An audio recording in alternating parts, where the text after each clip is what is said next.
Hello, everybody, and welcome to Simply Resilient Conversations podcast. I am officially 3 days late. I try to get these out on the 5th of every month, but it's been busy. And you know, when you're busy, you put things off. And the podcast was something that was the easiest thing to put off.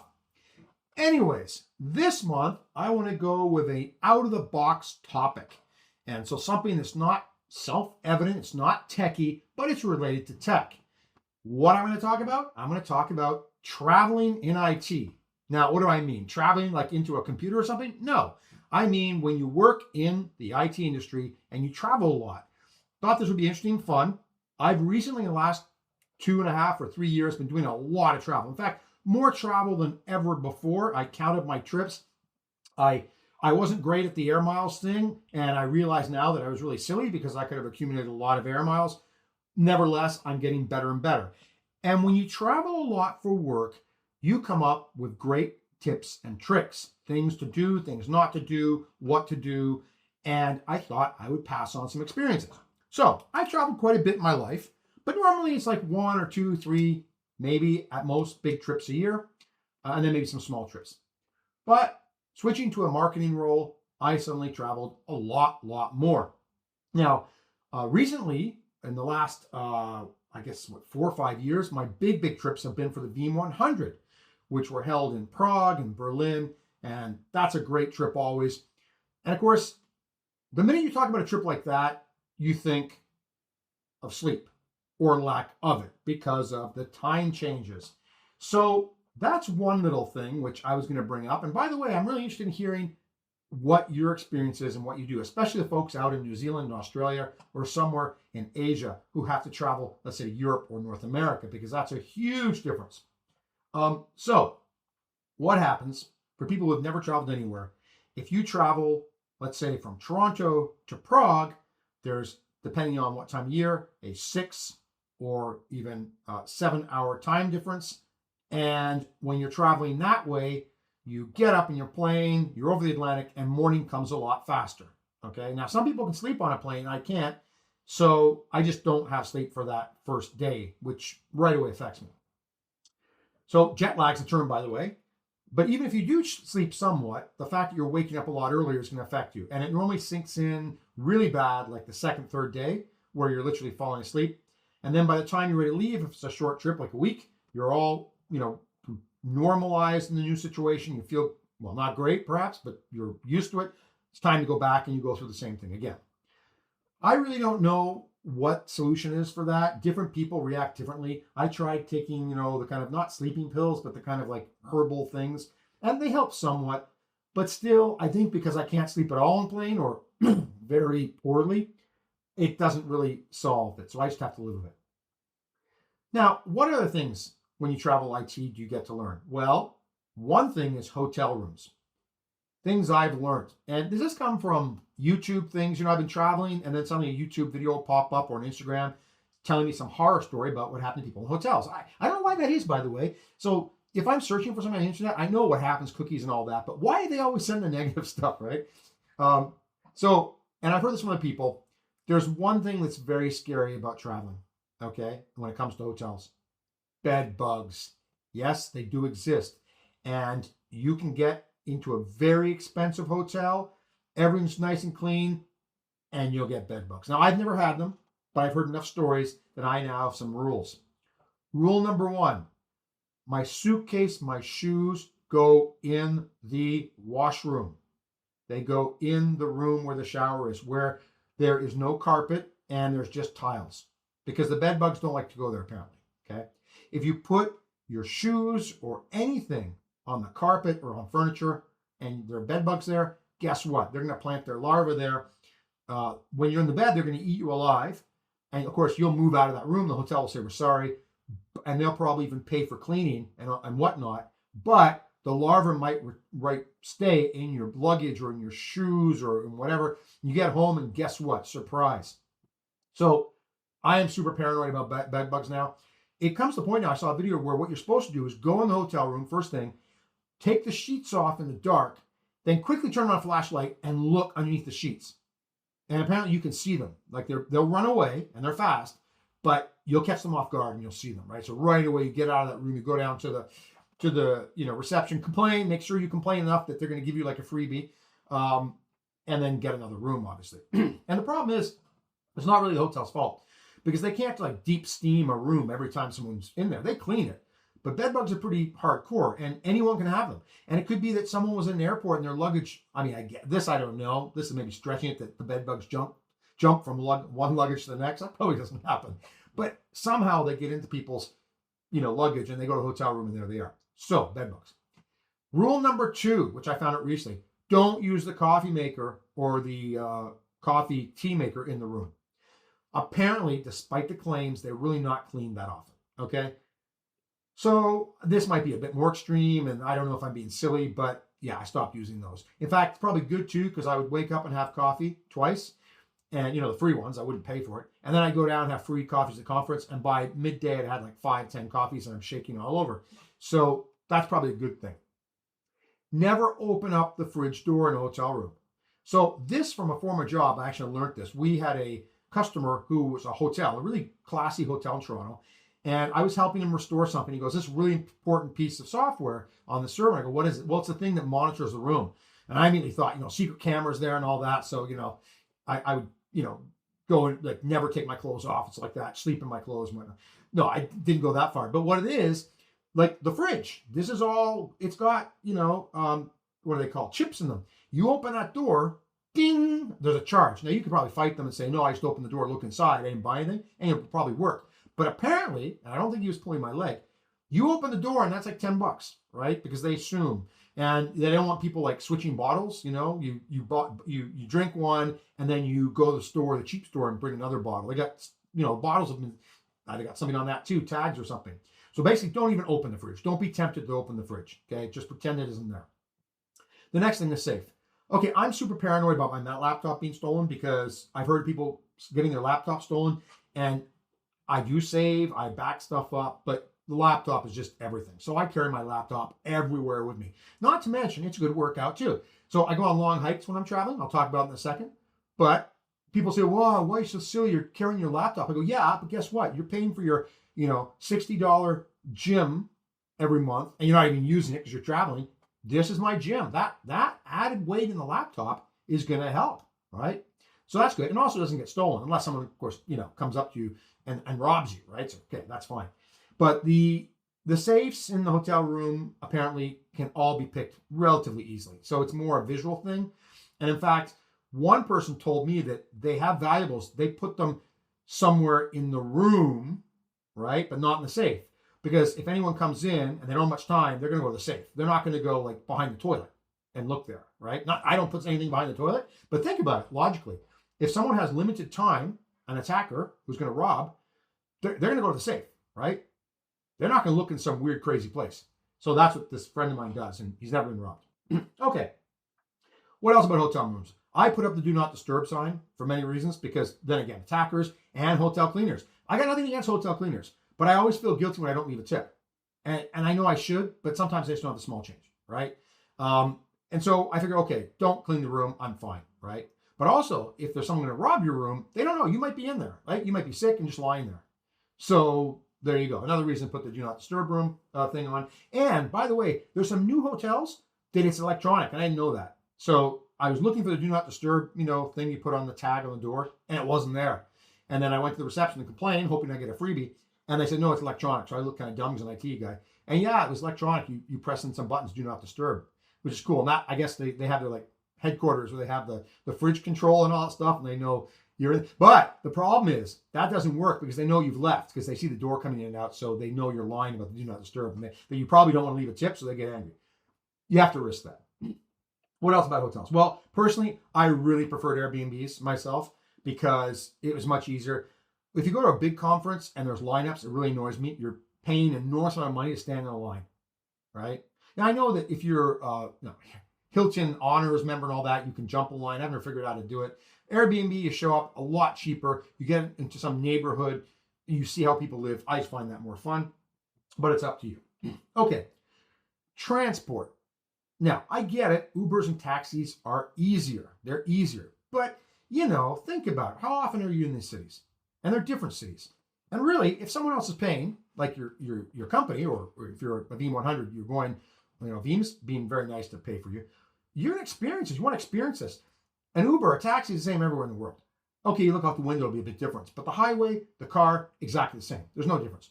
Public transport is different. Now, of course, wherever you're going, you're going to look up to see if it's safe or not, because you don't want to just get on public transport and then have your laptop stolen, right? It kind of kills the whole not use the safe thing in the hotel.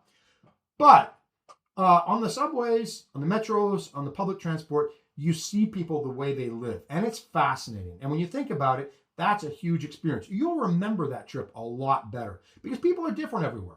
I mean, they kind of look the same going to work, but they're often talking a different language. You'll see how people commute. You kind of live their life for a moment. And okay, unless you got a lot of luggage, they won't know. They'll just think that, or unless you look totally different. Like if for instance, I was in one country where it was really hot, and I just come from the north, and I was all dressed up. And so they either thought I was some kind of person with problems because I was dressed for winter. I didn't have a bag I put my coat in. That's why I'm and I'm sweating like a sauna. I saw people looking at me thinking, okay, that can happen. But otherwise, they're not going to know. And it's a lot of fun. So there's that. Also, if you're in a city you've never been in before, don't have the regrets. And I had this a few times early in my career where I was in a city, it was all work, no play, no fun. And I left the city and someone said, hey, what was it like in that city? Oh, it was, hotel room and work. I go, you didn't see anything? I go, no. And then I thought about it. I go, geez, that was dumb. Maybe I'll never be back there again, So I make the extra effort. Maybe I'm tired. Maybe I'm exhausted. But you know what? I can sleep when I'm at home. I go out. I look around. I find out interesting things about the city.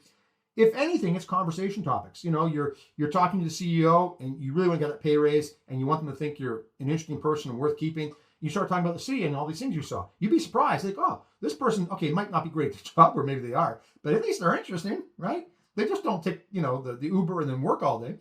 But you have to check out your boss. You also don't want it to be like collateral damage where you're doing tourism stuff and your boss says, wait a minute, you're not supposed to be doing that. So you have to do it like after working hours or take the extra day. But I would highly recommend you to do that. And it does add to yourself. It's like a form of education, to be honest. So apart from that, also learn different cultures as much as you can. So like, don't go and look up. I always, before I go to a country that's new, I try to look up, their rules of behavior and what they do, because I don't want to show up there and people say, oh, there's a dumb North American, loud and, I don't know, yawning, not putting their hand in for their mouth, that kind of thing. At different countries, you have to respect wherever you're going. I mean, if someone comes to your town or your city, you don't want them doing something which is not acceptable there, right? Right. Okay. And generally it's not. I mean, we're not talking about huge differences. It can be minor things like, oh, there was something silly, like shaking hands or something. Of course, after COVID, everyone punches each other. But, things like that, greetings and whatnot. Okay, so what are the things about travel? Well, packing is always a big issue. And I'll tell you, I remember the days when air travel was fun, the seats were bigger, and not everyone felt compelled to bring all their luggage with them, which creates huge, bottlenecks and, combat in the aisles for the last empty spaces and stuff. There was a time when airlines didn't do that to people, and it was actually fun to travel. Those are the pre-3 pretzels days. And what I mean by 3 pretzel days is, would you like a snack, sir? And then they give me this little, littles, I don't know if you call it little, but plastic kind of thingy. And there's 3 pretzels. And I'm not talking biggies. I'm talking the baby pretzels. I'm talking the pretzels that should be thrown back into the water because they're too small. And all they do is make you hungrier, because it's not enough to make you feel, full, but it's enough to whet your appetite. And of course, the free soft drink or tea, whatever, given to you in the minimalized glass. They don't even give you the can anymore. They used to give you the can. No. Well, some airlines do, but often they don't, right? And they just pour it and they take the can back. And you look at that can going, hey, that's my can, man. And they're going to give that to somebody else. What they're going to do is pour the rest of it to someone else and then open another one and pour. So really, we're talking prison level consumption. Never used to be that way, but that's the way things are now. So what do? Well, first of all, obviously you can't bring liquids in through the security, so you can't do that. And it's overpriced once you get on the other side of security. Okay, but even overpriced, buy a thing of water. I always buy a thing of water because there'll be that time you're on a flight, and in the air at altitude, you do get dehydrated faster. And if you're in a plane and you're in, goodness gracious, the worst seat, let's say in the window, and the people, the flight attendants are avoiding you, like they try to do that now, you just won't get a glass of water and you could like dehydrate. So I take one of those, and it's cheaper than buying on the plane. And then, of course, on the plane you can buy two. But I've noticed a new trend with airlines now. They don't even have what they've got in their overpriced menu. I mean, it's insulting. So I was flying back. I won't say where, and I won't name the airline, not to get in trouble.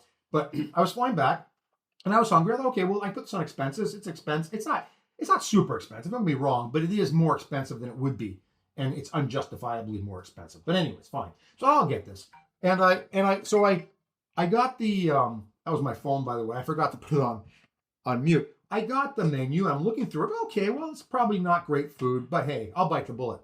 So the flight attendant comes by. I go, I'd like to have this. Oh, we don't have that, sir. I go, what do you have on the menu? Oh, we've only got that. And it was like half a breakfast thing. And this was like at 5 p.m. I'm going like, folks, come on. I mean, it's overpriced. It's false advertising. You're saying you're selling this, and it's not even there. So I had to get the half breakfast thing. It made me feel sick because I don't like to have like breakfast at 5 in the afternoon or whatever it was. Very disappointing. So I also now, just in case, buy a bag of like trail mix or something like that, also with the water, because that'll get rid of your hunger, 100%, right? So you don't need to wait for the meal that doesn't exist kind of thing. Apart from that, I always get the aisle seat now, always, and I'll tell you why. The seats, I mean, maybe I'm getting bigger. It's a possibility. Hey, I gotta admit that you never know, but I know for certain the seats are getting a bit smaller because I've got a buddy who's taller than me and as thin as anything, and he can't fly normal economy anymore. If he flies normal economy, he's like, he has to go to a chiropractor or something. So the seats are getting smaller. If you're in the middle seat, that can be just the worst time in your life, because I got in the middle seat once. VeeamON 2015. I thought I'd be smart and get the midnight flight back, thinking there'd be no one on the plane. Okay, Las Vegas to Toronto. I get to the airport. The first thing I see, which scares me, is I find out it's a Boeing 767. That's a big plane. I'm thinking, why would they put such a big plane on for a flight no one's going to be on? Well, I can tell you why. Because it was full. But it wasn't just full. It was full of these guys who were all hungover and had lost all their money, obviously, in Las Vegas, gambling, and were in really bad moods. And I got a middle seat on a 767. So there were a whole bunch of arguments and almost fights on the plane, but also then they all fall asleep and they all start snoring. I'm not making this up. It was an orchestra of snoring. I didn't have any earphones or headphones, and it was just basically when you know what's funny too? They all started to snore in unison. It's almost like subconsciously all their brains got together and said, hey, let's all snore at the same time. And they would snore, and it felt to me like the plane was shaking. Like every time it was like, oh, the whole plane. And that was 5 hours or 4.5 hours. So after that, I never got a middle seat, because also the two guys who next to me fell asleep and started falling on me because they fell asleep and I think they'd had a few beers beforehand. Absolutely horrible. And I won't even tell you about the fact that I don't know if there's supposed to be air conditioning or not, or maybe they turned the heat on for some reason. It was boiling. So if I had an aisle seat, I could get up and like hang out near the washroom for a while, and kind of try to get some fresh air, but I couldn't. So that was horrible. But also too, if it's a long flight, I want to stretch my legs. Being in the aisle, okay, I can't see out the window. But if there's the slight chance that the flight's not full, you might have a window seat anyways, right? If no one shows up. So that's always a possibility. So aisle seat, I always get. It's much more comfortable. I don't try to rush to get out anymore. It's no point. I always sit towards the back, by the way, because the chances of that window seat being open, if it's 2 rows, 2 seats in a row, and I try to aim for planes that have 2 seats, not 3, because then the chances are less, is much higher if you're closer to the back. Yes, you're near the washroom, which can be good, but also you might have the washroom lineup standing there looking at you, which is kind of embarrassing. When I did have some food once time, there was a really long lineup for the airplane washroom, and all they did was stare at me. At least I thought, I don't know. They might have been looking out the window, but you don't know that, right? So you're sitting there thinking, are they looking at me or are they looking out the window? So that was kind of embarrassing. But anyway, so aisle's better. You've always got a chance that you might have the window anyways. Don't rush to get out. There's no point. Just be calm, relax, breathe deeply. Once you're out, you're fine. As far as what time, I used to get really early morning flights. I find that can be better depending on where you're going. If you have to cross a border, that can sometimes be better not to arrive when everyone else is flying in. And also, most countries have the electronic stuff that you can speed up your arrival. It's not like Nexus where you go and get fingerprints and they know they know you inside out kind of thing. But it does speed up the lineup a bit. And I tell you, the one time I didn't do that recently because I thought, well, what are the chances I'm coming at this time? It was absolutely packed. It was packed. I was in lineup for an hour and a half. So after a long flight, being in the lineup is not fun, obviously. Luggage, I obviously, I try to honestly put my luggage in every time because I don't want to get into the corridor wars or the aisle wars, I call it, when everyone's trying to find the empty space in the luggage bins, and there's always some drama around that, right? I said, you know what, I'll wait in the airport calmly and it'll come eventually. I've never had, okay, I don't say that, knock wood, never had luggage lost, but I just don't want to deal with that kind of hassle. And also, the trick is, though, sometimes, they are charging for everything now. You get tickets where it's included one bag, but if they don't, and it's a full flight, often they'll want volunteers because they don't want all the hassle of people fighting in the aisles. And so they'll not only take your luggage for free, but they also bump you up in the zone thing, or the when they board the plane.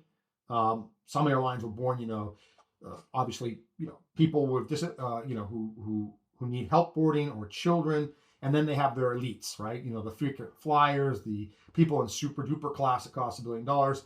And I'm normally in the last, whatever. And so if you do put your luggage in, often they'll say, okay, because you did this, you get to go up to the second kind of group. So it's a little bit better in that sense. You end up sitting waiting anyways. So it's not as if it's a huge difference, but at least you feel more comfortable when you get settled down.